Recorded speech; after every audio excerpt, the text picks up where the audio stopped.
Hello friends, welcome back to my channel. In today's session, we will study about resolving power. So let's start. Friends, जैसे कि ये दो object हैं, ये हमें एक स्पष्ट हम इसको अलग अलग देख पा रहे हैं। ये भी एक ऑब्जेक्ट है जिसको हम स्पष्ट रूप से अलग अलग देख पा रहे हैं। ये दो ऑब्जेक्ट हैं, ये दोनों क्लोज होते जा रहे हैं, ये भी अभी स्पष्ट अलग अलग दिखाई दे रहा है। और इस स्टेट में ये दोनों ऑब्जेक्ट हमें स्पष्ट रूप से सेपरेटली अलग अलग हमें दिखाई नहीं दे रहा है। तो friends, our eyes are able to distinguish between two objects if they are either not too close to each other or not too far from our eyes. यदि हम अपनी आंख की बात करें तो कोई भी दो ऑब्जेक्ट को अलग अलग स्पष्ट रूप से तब देख पाता है जब वो एक दूसरे से ज्यादा क्लोज ना हो इस प्रकार, या फिर हमारे आंख से ज्यादा दूर में ना हो, तो हमारी आई जो है उसको स्पष्ट रूप से अलग अलग देख पाता है। When our eyes cannot differentiate between two objects, we can use optical instruments such as a telescope or a microscope. और जब हमारी आंख कोई भी दो ऑब्जेक्ट को सेपरेटली नहीं देख पाता है तो उस केस में हम या तो टेलीस्कोप या फिर माइक्रोस्कोप जो ऑप्टिकल इंस्ट्रूमेंट है उसका यूज करते हैं। For distinguishing between closely spaced spectral lines, a prism और अ ग्रेटिंग इज यूज्ड। अब यदि स्पेक्ट्रल लाइंस की बात करें, लाइट रेस की बात करें जो वेरी क्लोज हैं, तो उनको डिस्टिंग्विश करने के लिए हम प्रिज्म या फिर ग्रेटिंग की यूज करते हैं। The image of a point object formed by an optical instrument is actually a diffraction pattern with a bright central maxima, secondary maxima of a decreasing intensity and minima in between. तो कोई भी optical instrument के द्वारा जो point object होती है उसका image जो बनाया जाता है, एक्चुअल में वो इमेज क्या होती है, डिफ्रेक्शन पैटर्न होती है।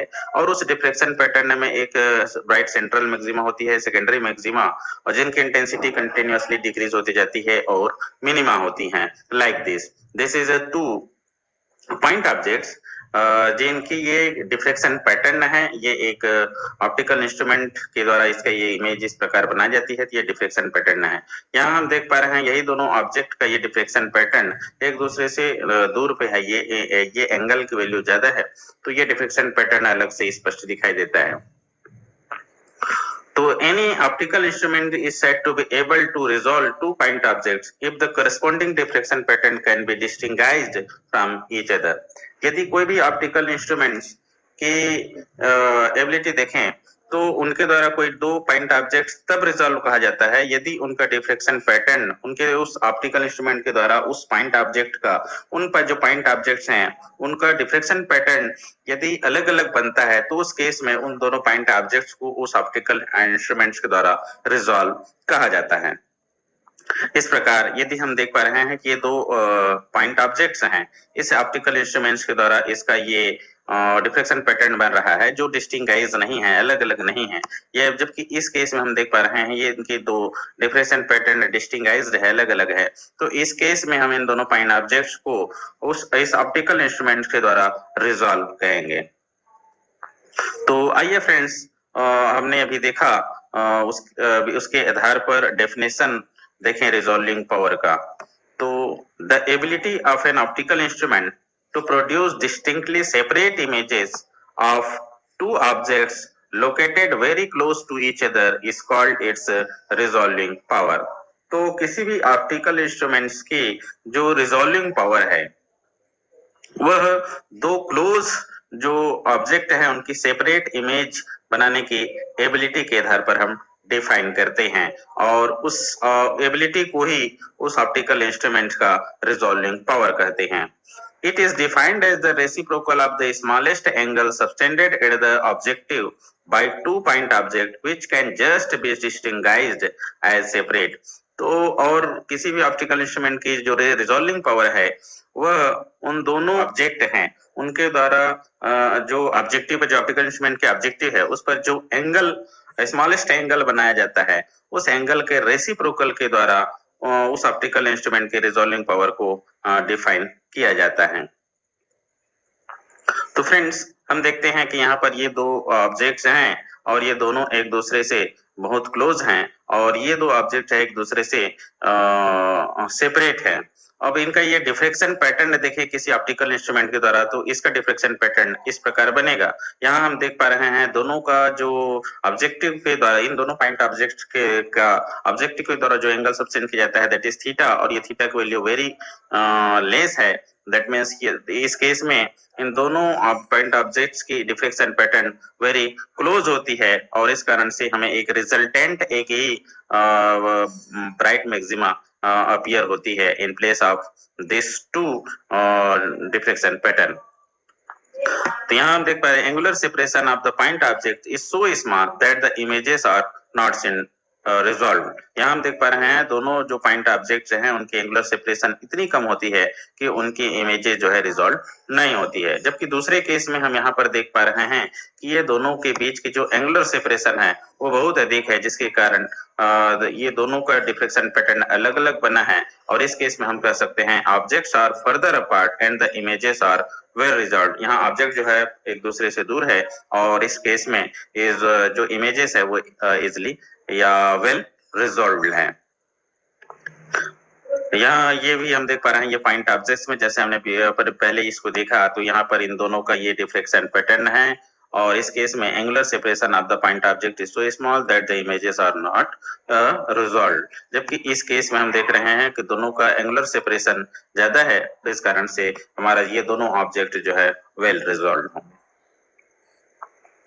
तो आइए अब देखें the minimum distance between two points on the object so that their images are just as separate from each other is called the limit of resolution of the optical instrument।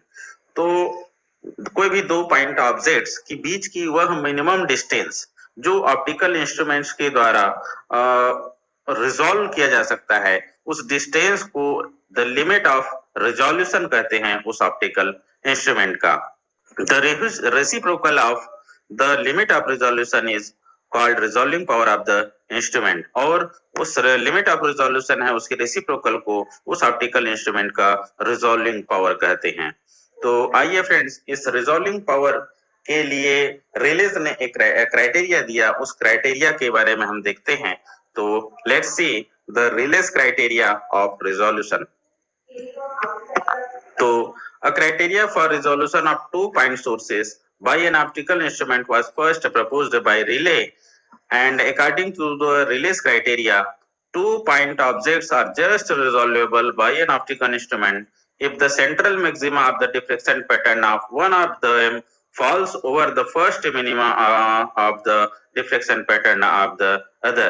That means friends, यदि दो point objects हैं हमारे पास और उसको एक optical instruments के द्वारा हम देखते हैं, तो वो दोनों ऑब्जेक्ट्स जस्ट रिजॉल्व कब होंगे, जब एक ऑब्जेक्ट का डिफ्रेक्शन पैटर्न का सेंट्रल मैक्सिमा दूसरे जो ऑब्जेक्ट है उसके डिफ्रेक्शन पैटर्न के फर्स्ट मिनिमा के डायरेक्शन में बनती है।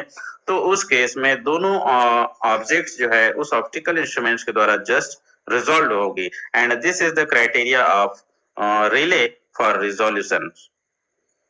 सिमिलरली यदि ये टू पॉइंट ऑब्जेक्ट्स के लिए देखें, यदि टू स्पेक्ट्रल लाइंस के लिए हम देखें, तो similarly two spectral lines are resolvable if the central maxima of the diffraction pattern of one of the wavelength falls over the first minima due to the other wavelength और vice versa. तो friends this is the Rayleigh's criteria of resolution for two point objects or for two spectral lines for which it will be just resolved। तो friends हम ये देख पा रहे हैं कि ये दो स्पेक्ट्रल लाइंस हैं जिसकी वेवलेंथ लैम्डा 1 और लैम्डा 2 है, उनके लिए डिफ्रेक्शन पैटर्न बन रहा है। इस केस में हम देख रहे हैं दोनों वेवलेंथ में काफी डिफरेंस है और इस कारण से इनके जो डिफ्रेक्शन पैटर्न है वो काफी दूर पे बन रहा है। तो इस केस में हम कह सकते हैं यार angle of diffraction corresponding to the central maxima of B is greater than angle of diffraction corresponding to the first minima at the right of A. तो इस केस में ये दोनों जो डिफ्रेक्शन पैटर्न है वो इजिली डिस्टिंग्विश हो जाएगा किसी भी ऑप्टिकल इंस्ट्रूमेंट के द्वारा, और इस केस में वो स्पेक्ट्रल लाइंस लैम्डा 1 और लैम्डा 2 इजिली रिजॉल्व होगा। दूसरे केस लें तो फ्रेंड्स ये हम सेकंड केस लेते हैं। यहाँ दो स्पेक्ट्रल लाइंस है लैम्डा और लैम्डा 2, दोनों के बीच की डिफरेंस इतनी कम है कि उनकी डिफ्रेक्शन पैटर्न इस प्रकार बन रही है कि उनकी डिफ्रेक्शन पैटर्न लगभग एक दूसरे के ऊपर ओवरलैप हैं। तो इस केस में हम देखते हैं here the angle of diffraction corresponding to the first minima of A is greater than the angle of diffraction corresponding to first to the principal maxima of B. तो इस केस में हम देखते हैं कि ये दोनों लाइट रेज जो है रिजॉल्व नहीं होंगे। अब हम ये थर्ड केस देखते हैं। इस केस में हम देख पा रहे हैं कि लैम्डा 1 और लैम्डा 2 दो वेवलेंथ है और इसके कारण ये लैम्डा 1 के कारण डिफ्रेक्शन पैटर्न ये है और लैम्डा 2 के कारण डिफ्रेक्शन पैटर्न को हमने ये रेड कलर से शो किया है। यहाँ हम देख पा रहे हैं कि ए का जो सेंट्रल मैक्सिमा है, जो ए वेवलेंथ है लैम्डा 1, उसकी सेंट्रल मैक्सिमा दूसरे वेवलेंथ बी है उसके फर्स्ट मिनिमा की डायरेक्शन में बन रही है और सिमिलरली जो बी है वह ए वेवलेंथ की फर्स्ट मिनिमा की डायरेक्शन में बढ़ रही है। तो ये यहाँ पर डिफ्रेक्शन पैटर्न रिलेस क्राइटेरिया को सेटिस्फाई कर रही है। तो in this case lambda 1 and lambda 2 will be just resolved by the optical instrument. Here the principal maxima of A coincides with the first minima of B. Similarly, the principal maxima of B coincides with the first minima of A. Therefore, we can say here lambda 1 and lambda 2 will be just resolved by the optical instrument. In order to illustrate the above criteria, let us consider the intensity distribution curve of two wavelengths lambda and lambda plus d lambda. अब ऊपर जो हमने criteria भी देखा है उसको देखने के लिए हम मान लेते हैं हमारे पास दो वेवलेंथ्स हैं lambda and lambda plus d lambda और दोनों के बीच की जो वेवलेंथ डिफरेंस डी लैम्डा है वह सफिशिएंटली लार्ज है कि the central maxima of the two wavelengths are quite separated, the two spectral lines are well resolved. ये डी लैम्डा इतना बड़ा है कि दोनों जो वेवलेंथ है lambda and lambda plus d lambda की सेंट्रल मैक्सिमा क्वाइट सेपरेट होती है, बिल्कुल सेपरेट होती है, अलग अलग होती है। However, if d lambda is a limiting value such that the central maxima of one coincides with the first minima of the other and vice versa, फिर भी हम इसको ये मान ले D lambda suppose limiting value है, सीमांत value है कि एक का सेंट्रल मैक्सिमा दूसरे के फर्स्ट मिनिमा के साथ कोइंसाइड करती है या दूसरे की फर्स्ट मिनिमा पहले के सेंट्रल मैक्सिमा के साथ कोइंसाइड करती है। तो in this case the resultant intensity curve shows a deep in the middle indicating the presence of the two distinct wavelength। और इस केस में जो रिजल्टेंट इंटेंसिटी कर्व होती है उसके बीच में एक डीप बनती है जो इंडिकेट करता है कि दो डिस्टिंक्ट वेवलेंथ प्रेजेंट्स है। Under such condition, according to Rayleigh criteria, the two spectral lines are just resolved। और इस कंडीशन में according to Rayleigh दोनों स्पेक्ट्रल लाइंस जो है जस्ट रिजॉल्व होती है। As we know that the distribution of intensity in a diffraction pattern of single or multiple slit is of the form। हमने ये भी देखा सिंगल स्लिट या मल्टीपल स्लिट में इंटेंसिटी डिस्ट्रीब्यूशन का फार्मूला होता है I is equal to I0 sine square P upon P square. तो फ्रेंड्स ये हमने पिछले वीडियो में देखा है कि डिफ्रेक्शन पैटर्न के केस में रिजल्टेंट इंटेंसिटी के लिए ये फार्मूला होती है सिंगल स्लिट या फिर मल्टीपल स्लिट के केस में। तो for first minimum I is minimum, first minimum के लिए I is minimum for P is equal to plus minus pi at the midpoint of the two maxima, the intensity due to each wavelength is obtained by substituting P is equal to pi by 2 in the above equation। Thus the total intensity at the midpoint of the two maxima is given by I mid is equal to 2 I0 sin square pi by 2 upon pi by 2 square। और I mid की जो value होती है that is 8 by pi square into I0 and I mid by I0 is equal to 8 by pi square। Thus, the Rayleigh criteria may also be stated that the two equally intense spectral lines are just resolved if the intensity at the deep in the middle is 8 by pi square times the intensity at the center of the maxima. और इस प्रकार हम रेले criteria को इस प्रकार भी हम define कर सकते हैं या कर सकते हैं कि दो स्पेक्ट्रल लाइंस जिनकी इंटेंसिटी इक्वल हो उसको हम जस्ट रिजॉल्व वो दोनों स्पेक्ट्रल लाइन जस्ट रिजॉल्व तब होंगे जब उनके मिडिल में जो डीप बनती है उस पर इंटेंसिटी की वैल्यू सेंट्रल मैक्सिमा पे जो इंटेंसिटी की वैल्यू है उसके 8/π² टाइम्स हो। For a lens treated as a circular aperture, the angular separation of the first minima from the central maxima is given by sin theta is equal to lambda by b, where b is the diameter of the lens. Generally, theta is small, therefore sin theta is equal to theta and theta is equal to lambda by b. But according to Airy, theta is equal to 1.22 lambda upon b. Therefore, here theta acts as the limit of resolution. That is, theta is the minimum angle that the 2 points on the objects subtend at the optical center of the lens so that they may be resolved. The resolving power is defined as inverse of the limit of resolution. Hence, if R denotes the resolving power, then R is equal to 1 by theta, and this will be equal to B upon 1.22 lambda. Now let us see the resolving power of a diffraction grating. So friends, the resolving power of a diffraction grating is its ability to form separate spectral lines for wavelengths very close together. तो diffraction grating की resolving power का मतलब है यदि दो very close spectral lines है उनकी separate spectral lines बनाया जाता है तो उस power को उस एबिलिटी को diffraction grating की resolving power कहते हैं.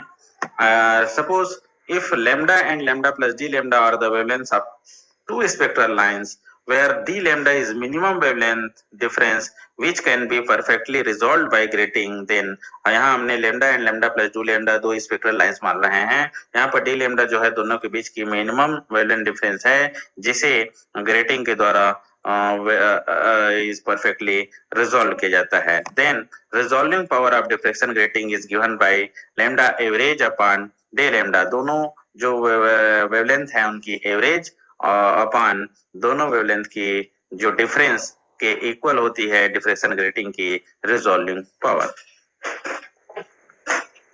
Suppose this is the equation number 1. Let a parallel beam of light of wavelength lambda and lambda plus d lambda be incident normally on a diffraction grating. अब हम ये मान लेते हैं कि हमारे पास दो स्पेक्ट्रल लाइन है जिसकी वेवलेंथ है lambda and lambda plus d lambda जो हम पहले एज्यूम किए हैं वह डिफ्रेक्शन ग्रेटिंग पर नॉर्मली इंसिडेंट होती है.